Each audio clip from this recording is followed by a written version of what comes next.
Bonjour, je m'appelle Jeanne Charette. L'an dernier, j'ai eu le privilège de participer à un projet intergénérationnel unique avec les élèves de l'École Jacques-Lebert. Ce fut une expérience exceptionnelle, faite de partage, de souvenirs et de découvertes. L'École Jacques-Lebert, c'est bien plus qu'un simple lieu d'apprentissage. C'est un endroit où des générations d'enseignements et d'élèves, jeunes et moins jeunes, ont laissé leur empreinte. Cette année, nous avons rassemblé d'anciens élèves, des élèves actuels et même ceux qui feront vivre la nouvelle école dans les années à venir. Ensemble, nous tissons le fil de notre histoire commune entre passé, présent et futur. Aujourd'hui, une nouvelle page s'écrit. Si les murs changent, l'esprit de Jacques-Lebert, lui, demeure. Ce film est un hommage à cette école qui nous a tant donné et un regard tourné vers l'avenir, porté par ceux qui continueront à apprendre et à grandir dans ces nouveaux espaces. Bienvenue dans mon histoire en héritage, en route vers ma nouvelle école.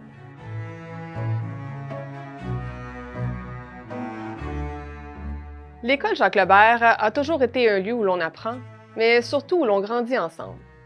La preuve, en tant que directrice adjointe, mais surtout qu'ancienne élève moi-même, je ressens toute l'importance de ce passage vers une nouvelle école. Ce projet est une occasion unique de célébrer notre passé, de souvenir des moments qui nous ont tous marqués et de les transmettre également à ceux qui poursuivront cette aventure. Cette école a eu la chance de me voir évoluer, tout comme elle a eu la chance de rencontrer plein d'élèves, d'enseignants, des membres du personnel qui ont tous, à leur tour, laissé leurs traces. Aujourd'hui, nous honorons cette histoire parce que l'histoire, ça ne s'efface pas, ça se raconte et ça se partage. Alors voici la nôtre.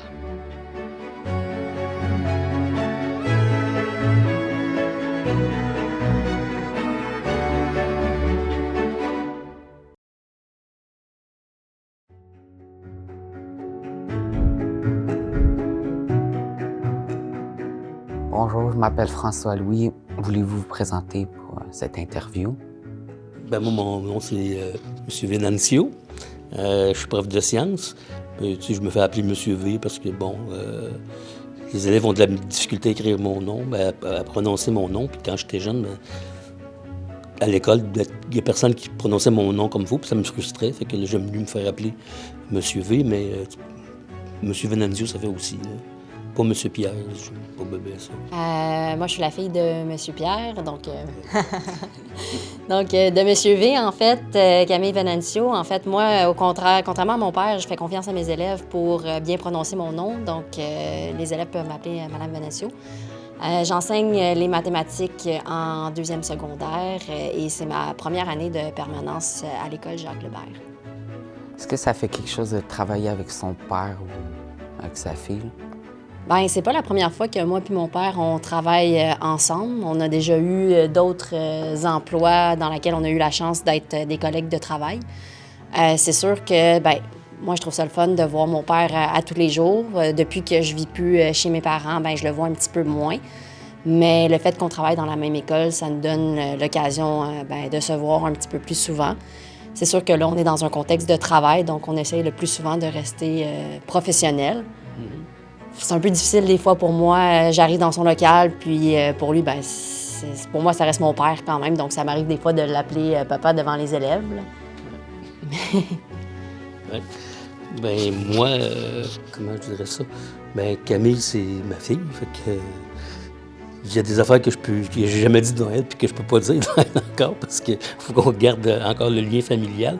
Mais quand je traverse les murs ici, là, quand j'arrive à l'intérieur, c'est plus ma fille en principe. C'est une collègue de travail comme un autre, mais qu'il faut que je fasse attention à ce que je lui dis.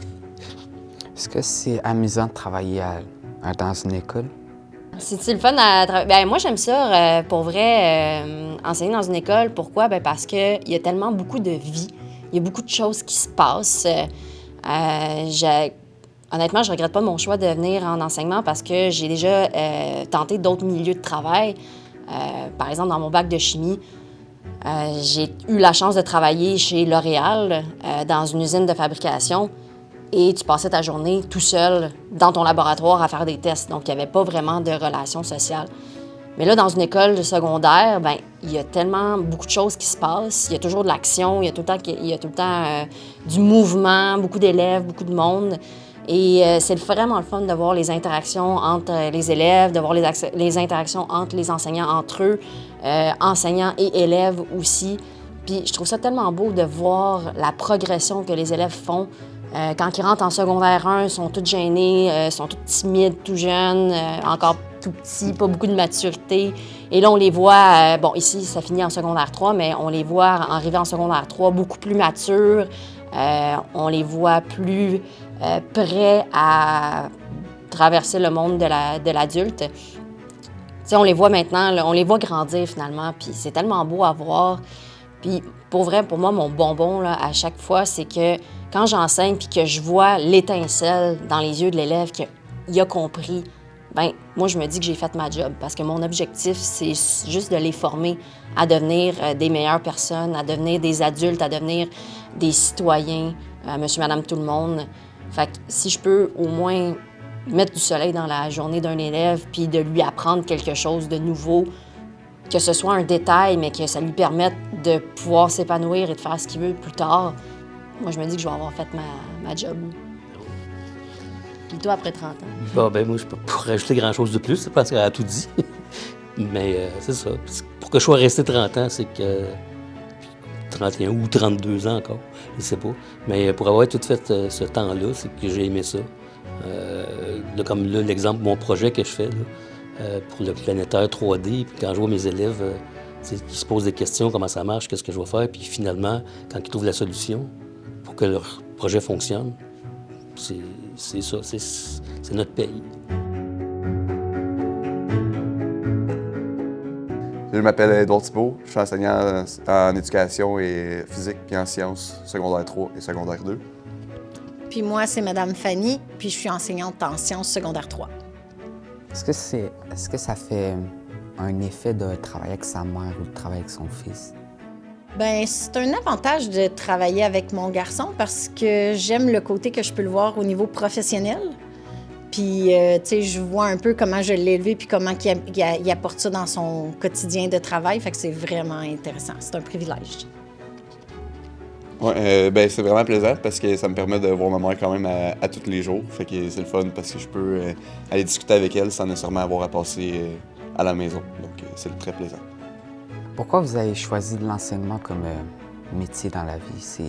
Moi, j'ai choisi l'enseignement parce que quand j'étais moi-même au secondaire, j'avais de la facilité à l'école, puis j'aimais beaucoup les sciences. Puis pour moi, les sciences, c'est la vie. Fait que tu manges, c'est de la science, tu fais du sport, c'est de la science, puis je comprenais pas que mes amis comprenaient pas puis aimaient pas la science. Fait que je m'étais dit, plus tard, je vais être prof de sciences, puis je vais expliquer la science, puis j'aimerais ça que tout le monde aime ça parce que c'est la vie, la science.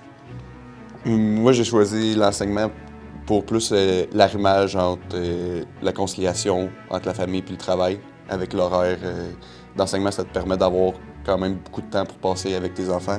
Moi, j'ai eu ma mère qui était enseignante, donc l'été, j'étais avec ma mère. Les fins de semaine, j'étais avec ma mère. Les soirs, j'étais avec ma mère. Donc, mon objectif, c'est de permettre, quand que je vais avoir des enfants, d'être un père présent puis d'avoir une meilleure conciliation famille puis travail. Que pensez-vous de la nouvelle école qui est en construction? Bien, pour ce qui est de la nouvelle école en construction, je pense que tout le monde a très hâte de faire le passage. C'est sûr que le déménagement fait un peu peur parce que c'est un peu de l'inconnu, fait que l'inconnu fait toujours un peu peur dans la vie. Mais l'école ici, présentement, je pense qu'elle a fait son temps, puis il y a beaucoup de petits problèmes qui fonctionnent plus, exemple des problèmes de chauffage ou tout ça. Fait que ça va faire du bien d'être dans du neuf. C'est sûr que moi, j'ai peut-être un petit peu moins de vécu ici. Mais je pense aussi que juste d'avoir une école qui est au goût du jour avec peut-être l'évolution technologique, ça va être bénéfique autant pour les enseignants que pour les élèves. Puis d'avoir quelque chose de nouveau, ça va être très plaisant, je pense, puis agréable pour les élèves. Merci d'avoir répondu à ces questions. Merci. Merci à vous aussi. Bonne journée. Bonjour, je m'appelle Georgios. J'ai 13 ans et je vais à l'école Jacques-Lebert. Vous vous appelez comment? Pour ma part, moi, c'est Noël Bourdeau. Frédéric Marotte. Karina Nino. Danny Fif. Comment vous êtes connus? On s'est connus à l'école Vinette-Soligny. Les 4, on allait à la même école ensemble. Puis par la suite, on est tous passés à l'école Jacques-Lebert. Et par la suite, on est aussi allés à la Magdeleine, tout le monde ensemble. Puis on travaille ici tout le monde ensemble depuis 2004. En fait, tout le monde s'est suivi, genre. Oui, exactement. C'est ce qu'on a fait. On s'est suivis. Qu'est-ce qui s'est passé au match de ballon racheteur? Ah oui, je peux répondre à ça. OK. Parce que, comme vous voyez, je suis bien entourée, des hommes très gentils, très beau cœur, à bonne place. Mais monsieur ici, très, très fort dans les sports. En fait, tout le monde était fort dans les sports. Puis moi, je voulais faire partie de la gang de gars. Donc, ballon racheteur, j'aimais ça, je me donnais. Et monsieur Noël, ici présent, à un moment donné, il m'a lancé une de ses garnottes à pu finir au visage, sans faire par exprès. Les lunettes ont volé, toi. C'est ça, les lunettes étaient brisées, mais moi, je voulais continuer à jouer. C'est ça qui est arrivé. Il visait les jambes. Juste pour savoir, une garnotte, c'est un lancer qui est puissant. Mais est-ce que t'allais bien réellement, genre? Ou c'est juste pour continuer à jouer? Si j'allais bien? Genre si t'avais mal? Ah non, j'avais pas mal. Les lunettes, eux, étaient finies. Mais moi, non, je voulais continuer parce que je voulais montrer que je pouvais faire partie de cette gang-là. Les lunettes, ils ont dû coûter cher à repayer? Oui, mais j'étais en 4e année, donc je sais pas. Karina, elle avait plusieurs paires de lunettes.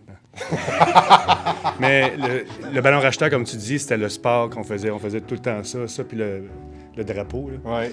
Le police voleur, genre. Dans le gym ou... Dehors. Récréation. À l'extérieur. Dehors. On jouait dehors. Dans ce temps-là, on jouait dehors. Avec les ballons qui piquent, genre? Il faisait mal. Ah, les ballons qui piquent. Oh oui. Ça n'existait pas, les ballons de mousse. Et ma question que je veux plus savoir, est-ce que Mme Fortier était sévère, vraiment, genre? Moi, je peux pas répondre à cette question-là, je l'ai pas eue. Bien, pour mettre dans le contexte, là, Mme Fortier, c'est ma mère à moi, puis elle était professeure ici en anglais. Donc, je sais pas, est-ce que tu l'as eu, toi? Louise Fortier? Moi, je l'ai pas eu comme prof, mais Mme Fortier m'a déjà obligé à danser un slow avec sa fille. Toi, tu l'as-tu? Non, j'ai pas Fait que eu ta personne maman. l'a eu? Non, j'ai pas eu ta maman. Fait On que la sauf voyait moi. sur les bureaux, on l'entendait, elle a une bonne voix, mais non. Merci d'avoir répondu à mes questions et merci d'être venu. Ça fait plaisir. Vraiment gentil. Merci à Très toi. gentil, merci. Merci beaucoup.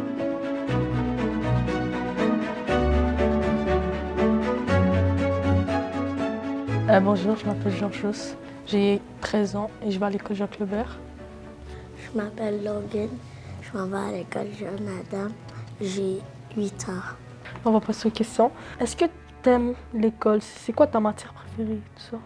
Aller au gymnase Pourquoi tu veux venir à l'école Jacques-Lebert? parce que je pourrai être avec ma maman plus souvent. Est-ce que tu aimerais avoir ta mère comme prof? Oui, Pourquoi? parce que si je fais des tests, elle pourra me voir si je triche ou si je triche pas. Qu'est-ce que tu penses de l'uniforme? Genre les habits qu'on doit porter à Jacques-Lebert, tout ça. Il a l'air cool. C'est le fun. Est-ce que tu savais que ta mère, elle était à Jacques-Lebert et ta grand-mère aussi? Oui, Ils ont travaillé à Jacques-Lebert et ils ont été élèves à Jacques-Lebert? oui. Et aussi, c'est quoi le travail que tu aimerais faire? Être pompier. Pompier? T'aimes bien sauver les gens, répondre le bien autour de toi? Oui, Est-ce que tu penses que ta mère était une bonne élève, genre pour prendre exemple, tout ça? ouais, Ouais? T'es sûr? ouais. Pourquoi tu penses?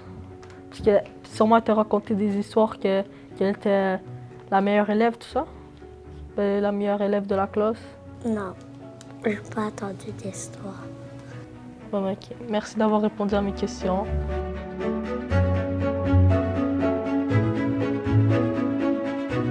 Bonjour, moi je m'appelle Damien. Bonjour Damien. Et c'est quoi votre nom? Louise. Louise quoi? Louise Fortier. Non, on va enchaîner avec des questions. C'est quoi le parcours de vie qu'avez-vous fait? Pour ma carrière d'enseignement, moi j'ai commencé à enseigner en 1966 dans la Beauce, au primaire, en 5e année. J'ai enseigné 2 ans, puis comme j'avais pas beaucoup la psychologie des jeunes, des plus jeunes, je me suis orientée au secondaire, alors que j'ai fait à ce moment-là 33 années de service au secondaire. Et quand j'ai pris ma retraite en 2001, mais j'ai continué d'enseigner. J'ai eu des contrats ici, en DGA, dans le temps. J'ai eu un contrat avec Mme Marisiel, que vous connaissez, qui enseigne l'anglais, et j'ai eu un contrat en pré-secondaire. Et par la suite, j'ai fait plusieurs suppléances à tous les niveaux, de maternelle à secondaire 5 dans la régionale. Et j'ai terminé ma dernière période que j'ai faite, c'est la veille qu'on a déclaré la pandémie en 2020. Mais n'eût été de la pandémie, là, j'en ferai encore, là, mais là, on va dire que j'ai pris un genre de congé. Là. J'ai entendu dire que vous racontiez des histoires, puis ça faisait que les élèves vous appelaient Capitaine Bonhomme. C'est qui ça? Exactement, Capitaine Bonhomme. C'est parce que moi, à l'université, j'avais appris qu'un cerveau humain ne pouvait pas avoir une durabilité de bonne attention plus de 15-20 minutes. Alors moi, j'avais pris ça à cœur. Je trouvais ça intéressant d'ailleurs. Et dans les 20 minutes qui suivaient mon cours, je racontais une histoire. J'ai toujours fait ça. Et une journée, je raconte une histoire qui était que j'avais été reconduire mon fils, Joël, chez son ami Pascal Bourdeau, qui enseigne actuellement en mathématiques à la Magdeleine. J'avais été le conduire pour une fête. Et où il demeurait, l'entrée était faite en fer à cheval. Et moi, je descends Joël chez son ami et il y avait un gros chien. Quand j'ai passé vis-à-vis du chien, il n'a pas apprécié que je touchais son territoire. Et il s'est avancé, puis il a croqué mon pneu, puis il l'a crevé. Alors, mon auto s'est arrêtée. Et moi, je raconte ça aux élèves. Personne ne me croyait. Il a fallu que je fasse corroborer l'histoire, justement, par Pascal Bourdeau, qui est le frère de Noël, qui enseigne ici. Et je contais toutes sortes d'histoires qui étaient réelles, mais comme c'était comme surréel, on m'appelait le Capitaine Bonhomme, parce que le Capitaine Bonhomme, c'était un personnage à ce moment-là qui animait une émission qui plaisait beaucoup aux jeunes, mais il exagérait toujours ses histoires, tout le temps. Et c'est pour ça qu'on me qualifiait de Capitaine Bonhomme. On m'appelait comme ça, oui, c'est vrai. Que pensez-vous des jeunes de nos jours, genre? Que pensez-vous d'eux? C'est parce que les jeunes d'aujourd'hui n'ont pas changé. Ce qui a changé, c'est l'environnement, la technologie qui fait que l'individualisme se développe beaucoup. Alors, quand un jeune passe 2 ou 3 heures devant un écran, il ne socialise pas. Donc, il se referme un peu sur lui-même en un sens, et son monde n'est pas le monde naturel, c'est le monde technologie. Alors, le jeune, si on l'approche, il va parler de la même chose de ses sports, de ses relations, de ses bons coups qu'il fait, son école, des fois qu'il apprécie moins, mais il demeure le même. C'est l'environnement qui change. Donc, ça prend un contrôle de l'environnement par ceux qui ont l'autorité de le faire. Il y en a aussi qui utilisent la technologie à bon escient, puis d'autres à mauvais escient. C'est ça, la technologie, c'est très bon, mais il faut l'utiliser comme il faut. Merci de m'avoir écouté et d'avoir répondu à mes questions.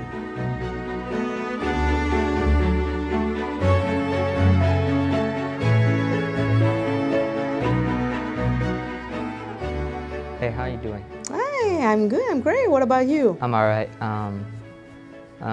What's your name? My name is Karina. I'm Pierre. Pierre, so nice to meet you too. I'm gonna be asking you a few questions today. Excellent. My first is, why did you become a teacher? That's a great question. First of all, I wanted to work with people. It was my first thing. Second of all, I didn't want to work with computers, so I chose to be a gym teacher. Yeah, but now I'm teaching English. How was it to have your mother as a teacher? Oh my God, it was it was awkward at first because my mom was very strict. In the school here at Jacques Lebert, she was strict. And all the students at first, when you didn't know her, it was like, oh no, you have Madame Forti, you know? So it was hard. And then when you try to know her better, you loved her. But me, my name is Nino, and her name is Forti. So I was thinking to myself, I think she told the story before. I was thinking to myself, okay, I don't want my friends to know about my mom. So I didn't say a word. And one time, she gave us a lot of homework. It was horrible. And I was in the back of the class. I was like, hey, Mom, come on. And everybody just turned around and said, it's your mom. I said, yeah. So they knew. Back then they knew. What did you ever teach in like special need classes? You mean if I like to did teach? you like it? Yeah, a lot. Because, when you're a gym teacher, your classes, you have like 30, 32, 35 students. But in the special classes, we have like 10 students. So it's nice to have the gymnasium all for ourselves and to play with like 10 people. We have the space, we have the time, and also I can play with you guys. So that's why I love to teach like special classes. When the new school is going to be finished getting built, what subject would you like to teach? That's a great question. I want to change now because I have like 8 or 9 years left to do. So I want to restart teaching gym again, yes. With a new school, new space, new equipment too. So yes, I want to try again to teach a gym. That's all the questions I had for you today. Thank you very much for answering them for me. Thank you. You have a great day. You too. Thank you very much.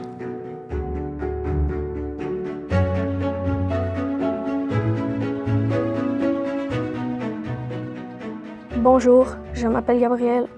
Bonjour Gabriel. Pouvez-vous vous présenter? Oui, François Bellefleur, enseignant ou ex-enseignant de Jacques Lebert. Comment était l'enseignement à Saint-Constant avant que l'école soit construite? Écoute, Jacques Lebert a été la 4e école construite dans la ville de Saint-Constant. Avant ça, il faut remonter dans les années 50 pour parler d'écoles. C'était surtout des écoles de rang. Il y en avait une école de rang, d'abord, c'est une maison, un enseignant et plusieurs classes. Il y en avait dans le rang de la Petite-Côte, le rang de Saint-Pierre, le rang Saint-Régis. Et au village, c'était derrière l'église, il y avait ce qu'on appelle le vieux presbytère qui accueillait les garçons. Et au couvent des sœurs, les sœurs Sainte-Anne, accueillaient des jeunes filles. En 1954, on construit l'école Vinette-Souligny. En fait, elle ouvre ses portes. Il y a à peu près 125 garçons, autant de filles. Et puis, l'année suivante, en 1955, on va ouvrir une autre école primaire. C'est l'école Piché. C'est une école qui se trouve près de la rue Sainte-Catherine-Saint-Jacques. C'est à l'autre bout de Saint-Constant. En 1957, et je pense qu'on a peut-être une diapositive à rajouter au montage, on voit la construction de l'école Vinette. C'est une rallonge que l'on fait. Et là, on va fermer toutes les écoles dans les rangs, les petites écoles qui sont ouvertes en campagne. En 1958, c'est l'école Louise Dufrot qu'on rajoute derrière l'école Piché. Et après ça, en 1963, c'est enfin la construction de l'école Jacques Lebert. Va suivre 25 ans plus tard l'école de Félix Leclerc, l'école de l'Aquarelle, Armand Frappier, Le Tournant en 2002, et puis la plus récente va ouvrir ses portes à l'automne prochain, en 2025, c'est l'école des Horizons, une école primaire. Pourquoi on a choisi cet emplacement pour construire l'école? Là, encore une fois, il faut regarder peut-être la photo parce que c'est assez particulier. On est en 1960 et on cherche un emplacement pour construire une autre école à Saint-Constant. La population grandit. Et il y a 2 propositions sur la table. La première, c'est celle du maire de l'époque, M. Béargeon, qui, lui, voulait installer cette école-là près de l'église. Il y en avait une deuxième qui était sur la table, c'était proposé par M. Lefebvre. C'est un riche propriétaire qui possède plusieurs terres en face de l'église. À la première proposition, on a été obligé de la refuser parce qu'il manquait d'espace. Et quand on a dit oui à M. Lefebvre, lui était d'accord, il a même pris de l'argent de ses poches pour construire la rue qu'on appelle la rue de l'Église, qui passe devant l'école Jacques Lebert. Et il a même aussi, parce que ça lui appartenait, ajouté une autre portion de terre pour faire le parc Leblanc. À l'automne 63, c'est l'ouverture de l'école avec 14 classes et c'est les 5e années à 9e année. Moi, je suis étudiant pour la 5e année à cette époque-là. Et en quelle année avez-vous commencé à enseigner? Enseigner, j'ai commencé dans les années 80, mais pour Jacques Lebert, je suis arrivé ici en 97. J'arrive à Jacques Lebert et là, c'est un petit peu bordélique parce qu'on a 2 écoles dans la même école. Armand Frappier, qui devait être construit à l'époque, n'est pas fini. Alors, à l'automne, donc, il y a la clientèle de Jacques Lebert, plus les enseignants et les élèves d'Armand Frappier. On est tout près de 900. Les classes sont bondées, il y a du monde de partout. Écoute, ça va durer 6 mois à peu près, 4 à 5 mois, oui, je dirais. En 98, donc quelques mois après, c'est le verglas, la crise du verglas. Et ça, c'est particulier parce que Jacques Lebert est une des seules écoles à avoir une génératrice. Alors, le verglas, je vais faire ici une petite parenthèse, il y a tellement de glace sur les fils, les pylônes, que tout ça, ça va s'effondrer et ça va créer ce qu'on appelle le triangle noir entre Montréal, Saint-Jean et la frontière américaine. Alors, il y a des gens, donc, qui n'ont pas de chauffage chez eux. Ils vont venir se réfugier à Jacques Lebert pendant une dizaine de jours. Il y a des lits de camp qui sont dressés à la cafétéria et on sert des repas chauds pour les gens qui peuvent se présenter. Après ça, après janvier 98, je suis resté jusqu'en 2013 à ma retraite. Et avez-vous des souvenirs de quand vous étiez étudiant? Oui, j'en ai un qui me vient tout de suite en tête, là, c'est le salut au drapeau. Le vendredi après-midi, après le dîner, on retournait dans nos classes, on prenait les présences et le professeur nous amenait dans le grand gymnase, qui est la cafétéria. On nous plaçait en randonnion, en 2 par 2, par ordre de grandeur.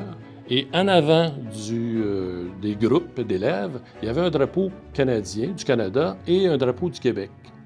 Et devant ces drapeaux-là, il y avait une formule qui était dite, qui disait « Drapeau de ma province, salut.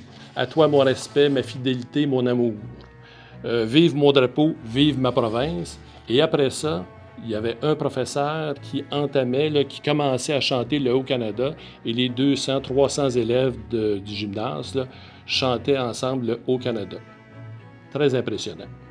On avait aussi dans l'école un petit magasin scolaire où on pouvait acheter des effaces, des règles, des crayons, du papier.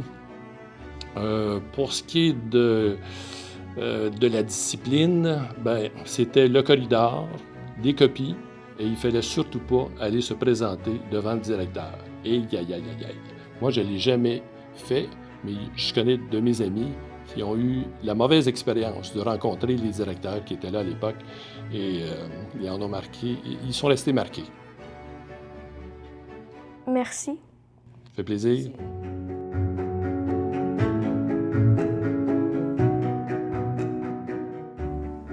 Bonjour, je m'appelle Swan. Je suis enseignante en GADSP à l'École Jacques Lebert depuis à peu près 15 ans. Je vais vous présenter mes élèves qui sont dans ma classe depuis maintenant 2 ans. Damien et Georges. Bonjour les gars. Bonjour. Bonjour. Je vais vous poser quelques questions concernant votre parcours scolaire. Je vais commencer avec Damien. Damien, comment tu t'es... quel est ton parcours scolaire à toi? J'ai commencé un parcours scolaire comme les autres. Puis à la 3e année, ils ont vu que j'étais pas pareil comme les autres. Fait qu'ils ont décidé de me mettre en temps... Ils ont dit de m'envoyer dans une classe avec des personnes qui avaient un TSA. Est-ce que tu sais c'est quoi un TSA? Oui, un trouble du spectre de l'autisme. OK. Fait que des personnes qui ont un autiste, un autisme. Je suis pas sûr de ce que j'ai dit, en tout cas. Puis ils ont vu après ça que 2 ans après, ils ont vu que non, finalement, j'avais un TDAH. OK. Fait qu'ils m'ont envoyé ici. Non, ils m'ont envoyé à Sherrington, c'est Patrice Sherrington. Puis Ouais. après ça, ils m'ont envoyé ici au secondaire. Puis tu as été dans une classe de troubles du comportement à Sherrington. Puis, depuis que tu es à l'école Jacques-Lebert, là, comment que ça va dans ta classe, dans ma classe, dans notre classe? Comment tu trouves que ça va? Très bien. Oui. Mis à part quand t'es pas là. Ah, il y a une différence quand je suis pas là. Oui. Ben oui. Puis, dis-moi, est-ce que tu sens que tu as évolué? Est-ce que tu sens que tu es pareil comme quand tu es rentré dans ma classe l'année passée? Non. Qu'est-ce qui a changé? Mon comportement. Comment ça? Je suis plus patient. Ah oui? Puis, qu'est-ce qui fait en sorte que tu es plus patient? Est-ce que tu le sais? Je suis constamment en contact avec des personnes qui me tapent ses nerfs. Même encore? Oui. Mais là, tu es plus patient. Fait que ça marche. Oui. Tu vas faire quoi cette année? Qu'est-ce que tu as fait de nouveau cette année par rapport à l'année passée? Ça. Bien, ça, est-ce que, mettons, tu as eu de l'intégration au régulier? Oui. Ah, mais quand tu es rentré dans ma classe, Damien, je me rappelle que tu me dis jamais que je vais aller au régulier parce que j'aime pas les gens. Puis là, finalement, tu as combien de cours en intégration? 2. Puis t'aimes ça? Oui. Français et en anglais. En français puis en anglais. Puis, est-ce que ça va bien dans tes cours? Oui. Puis, Très bien. puis les gens sont pas trop fatigants? Non. Ben, c'est parfait, ça. En fait, oui, un peu, mais ça dépend. Bien, ça dépend. Bonjour, Georges. Bonjour. Puis toi, ton parcours scolaire, ça ressemble à quoi? Ben, j'étais en régulier jusqu'à de maternelle à 3e année, 4e année. OK. Puis genre, là-bas, genre, j'étais vraiment agressif envers les gens, tout ça. Genre, parce que je comprenais pas le travail. Le travail, il était trop dur. OK. Puis là, en 4e année, j'étais allée à Sherrington, en GADSP, pour à cause de mes troubles de comportement. Mm-hmm. Puis là, genre, à chaque année, je voyais une amélioration, parce que je pétais moins de crises, je faisais moins de crises. J'étais moins agressif. Si je peux me permettre, là, moi, depuis que tu es dans ma classe, là, je t'ai jamais vu faire des crises. Est-ce que tu sais pourquoi? Ouais. Pourquoi? Parce qu'à chaque année, genre, ça allait de mieux en mieux. Puis je réussissais à me contrôler,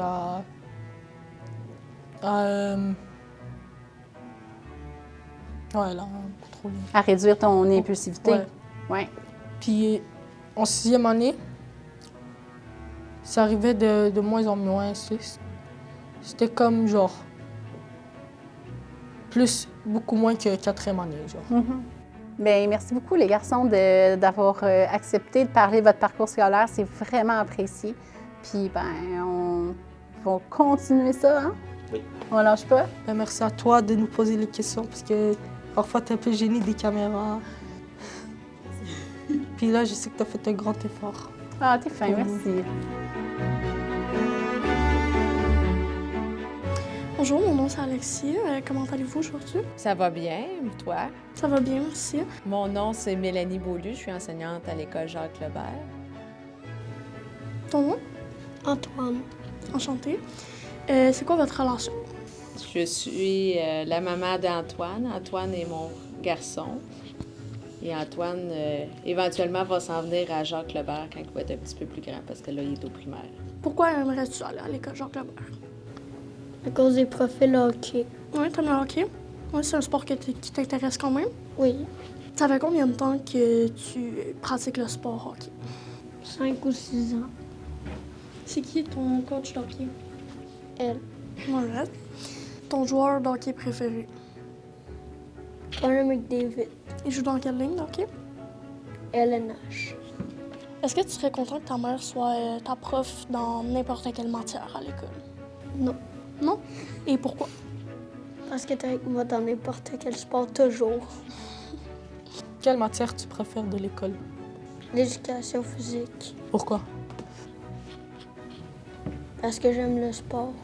Vous faites quel sport en éduque en ce moment? Du basket. T'aimes ça, le basket? Oui.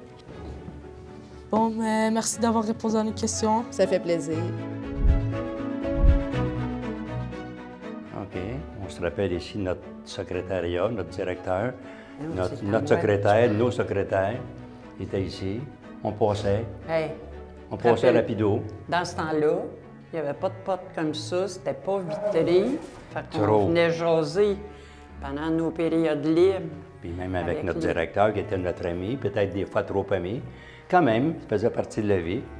Tu te rappelles notre salle de prof quand, quand on a rencontré Mme Pauline Marois, notre ancienne ministre de l'Éducation à l'époque, qui était venue nous jaser ici pendant plusieurs minutes? Il n'y avait pas de classeurs, nous autres. Non, c'était juste des tables. C'était une bibliothèque. C'était Une salle de prof. C'était une salle de prof. Eux autres, je ne sais pas trop, là, ils ont plein de classeurs. Là, on parle de 40 ans passés, là, hein? Oui. Et puis moi, je m'en allais par là, là-haut, dans ma classe. Mais là, on avait notre vestiaire. On avait un vestiaire ici.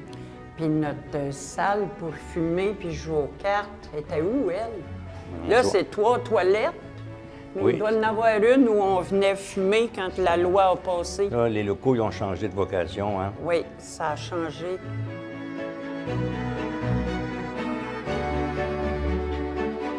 Ah, regardons les beaux gymnases. Le beau gymnase. Qu'on a connu,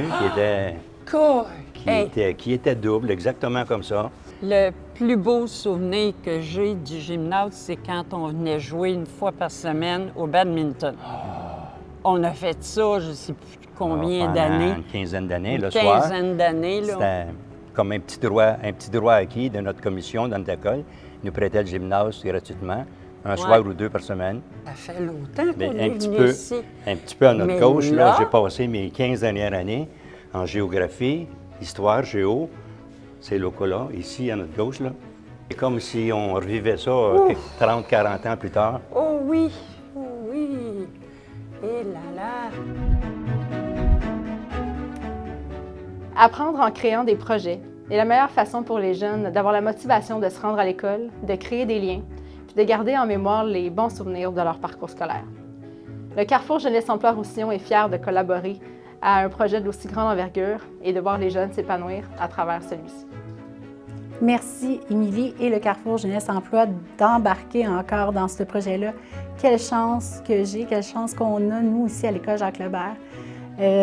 Merci à mes élèves qui ont décidé d'embarquer encore une fois, puis à la confiance qu'ils peuvent avoir en moi puis quand que je décide de partir un nouveau projet.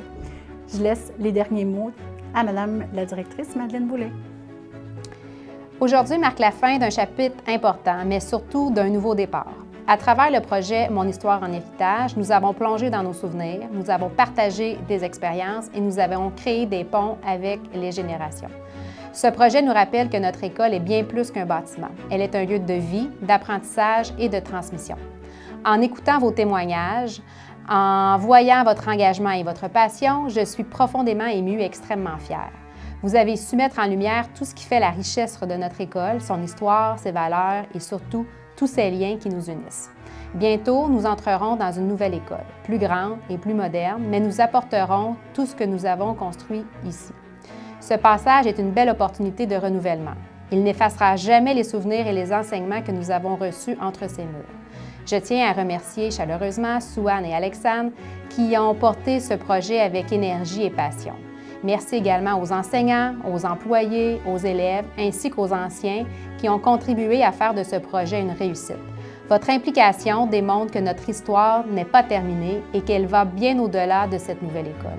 Que cette transition soit le début d'une nouvelle aventure aussi riche que celle vécue ici. Merci à tous et félicitations pour ce beau projet.